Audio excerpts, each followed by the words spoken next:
Hello, everyone. My name is Joshua Liu. I'm the president of Teens Against E-Waste, and this is our e-waste recycling events step-by-step guide.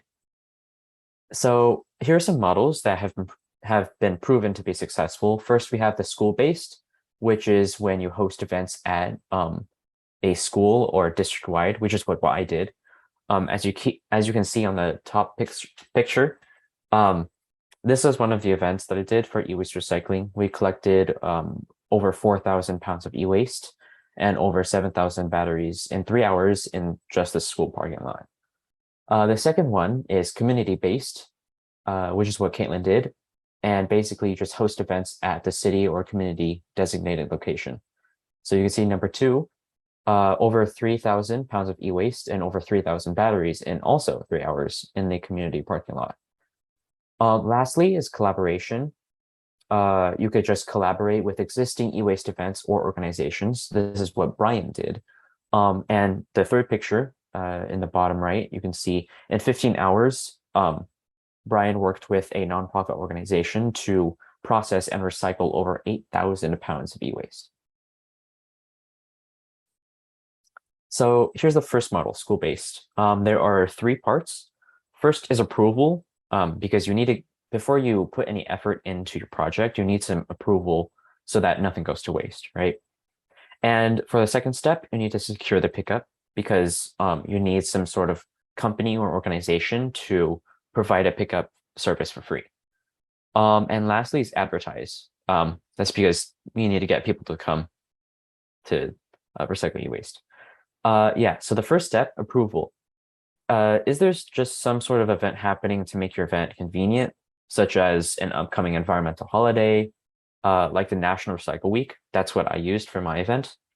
Or you could host a collection initiative as part of your school service event.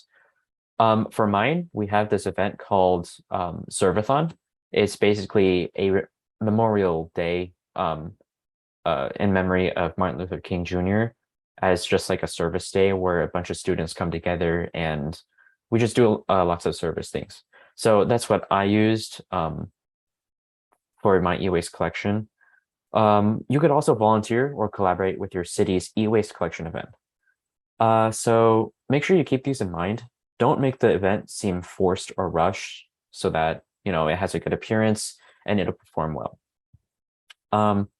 If you plan to host the event with your school, one option is to use the school's parking lot on the weekends, which is what I did. We used, it was on a Saturday morning.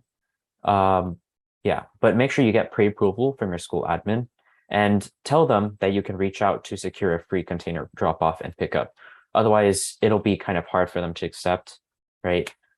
Because they don't really want to deal with a bunch of e-waste on their parking lot. So the next step is to secure a hauler. So they should provide a container and pick it up at the end of your event.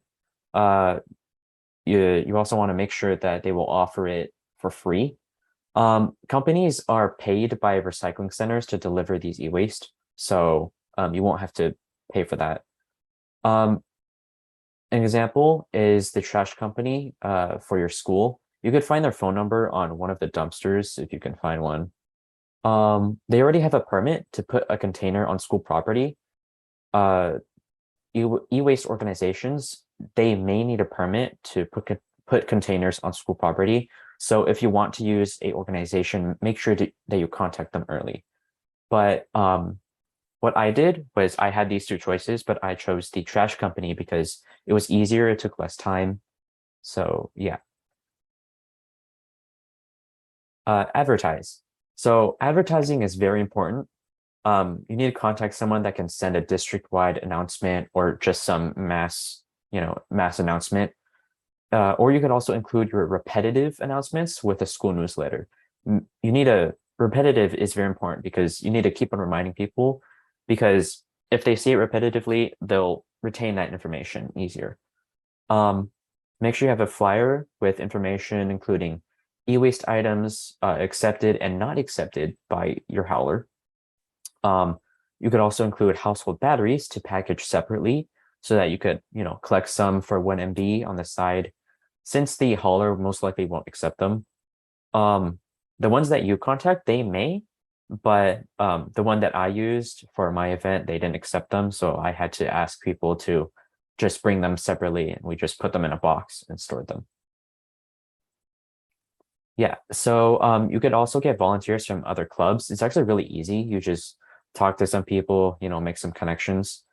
Actually, funny story about this one. On the top right picture, you can see that they're putting e-waste over the side of the container. That's because so many cars came by and then they dropped off all their e-waste that the container actually became so full that we had to close the gate and throw the e-waste over the side. So yeah, this just shows how easy the e-waste collection is. Yeah, so now I'll be passing it to Caitlin for the second model. Yes, hi, I'm Caitlin, and I am one of the vice presidents of Teens Against E-Waste. And again, there are three parts to running the second model, which is the community-based model. This is all very similar to a school model. So if you think of a different model that is sort of similar, you can basically apply the same principles. But first you have approval, and then you find a hauler. And in this case, I found a free hauler company.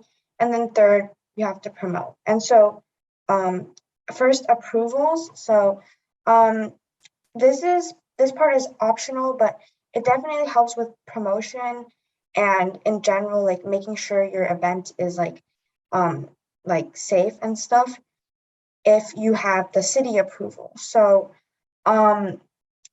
yeah. So for example, you can either email the city recycling, so you can ask for city recycling, or option two, which I did, was you can ask the city council or the mayor's office and say, oh, hi, I'm running this e-waste event. Would you want to come, or do you want to support my event? And then so I reached out to the mayor of Irvine, and the mayor of Irvine sent a video saying oh yeah, I support this e-waste event. And then the mayor's assistant also attended the e-waste event. And it shows when you ask for approval, you have very large reach, and it shows that your event is even bigger. So it's one, good for promotion, and two, it's good in general to make your event more solid. And of course, you also need to reach out to your community. If you're collecting it in a parking lot, you better have the parking lot owner's permission. Just things like that, getting approval for the community and also support from the city council. Yes, and then the second part is very, very important as well, because you need a place to put your e-waste down. So in my case, I found the truck for free. There's many different services that take the e-waste, and generally, since you are a student, it's easier to find free e-waste collection services. The key thing in this situation is to definitely ask a lot, ask everyone. If you can't find a specific hauler company, then you haven't asked everyone yet. Basically, you just find a hauler company to pick up services for free, because at the end of the day, it's a mutual collaboration. So we're giving them promotion for them to collect e-waste, and they're providing us this free service. And so something to keep in mind, of course, is there are different ways of handling e-waste. So first, there's two ways. So there's either containers and trucks. So containers is what Joshua talked about. It's you put it on the parking lot, and then they put it in the container, and then they haul it away at the end of the day. This one's bigger and more hefty, so you might have a harder time getting the containers approved. And then on the other hand, you have trucks. So trucks are good because it's easier to get permission for them, and it's also same day service, so it's a lot faster. But the good thing about the containers is that you can have more e-waste in the containers. So just make sure you know what you're getting into when you ask for these haulers. Next slide. Yes. And finally, this is what I probably spent the most time on. The first two were mostly logistics and getting permission, but the third one is also extremely important. And this is promotion. So basically, you need to get the word out about your e-waste event. So, for example, if you run an e-waste event at school, the main people you would appeal to are definitely your like classmates or the people who like go to the same district or school as you. But in my case, since it was a community event, and like if you're running a community event, make sure to get people from the community and make sure to promote within your community. Like if you it's a lot harder to like reach out to this entire group of people that you don't really know, but this is very important. And there's several different ways you can promote. So, for example, you can promote through social media, WeChat groups, and something that I definitely did that helped me a lot was I approached local businesses and handed out flyers. So, for example, I put up flyers in Starbucks, and I also like reached out like on the street to like hand them flyers to invite them to come to like my event. So I just reached out to basically anybody I knew, friends, families, anybody I knew, like associates or like yeah. So I just reached out to basically everyone so that they would come to my e-waste event. Yes. And I believe I will be passing this on to Joshua, who will talk about Brian's event. But before I do, I'd also like to mention that in October, I will be collaborating with the Newport Beach City Collection, which is the third model of collecting e-waste. And Joshua, you can talk more about this. Yeah, so the third model is collaboration. Unfortunately, Brian, who is supposed to talk about this, is taking care of other obligations, so I'll be taking care of this for him. There are three things you could do for collaboration. First is you could join an existing e-waste event. Such as Caitlin, she will be working with Newport Beach City Collection. Two, volunteer at a nonprofit organization. This is what Brian did. He volunteered at Computer to Kids. And third is the outreach project, which is what we already covered. So now Brian has a video to show. My name is Brian Fong, and I'm the leader of the Carmel Valley TAE branch. So I'll just give a presentation on an organization called C2K. So Computers to Kids, also known as C2K, is a nonprofit organization that refurbishes parts in computer systems and offers low-cost computer systems to families that need them. So far, the Carmel Valley TAE branch has collaborated with C2K to refurbish around 530 keyboards, 300 power cables, and 1,029 laptops. In total, over 8,000 tons of electronics have been processed. So on the right side of this slide, there are a few images of a few times that we volunteered and helped C2K. So in the first image, it shows volunteers inspecting and folding tables. And in the second and third one, it shows us processing laptops.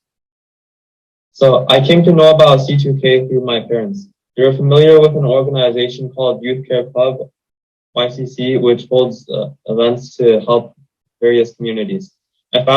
My parents found out about an opportunity for YCC members to volunteer at C2K.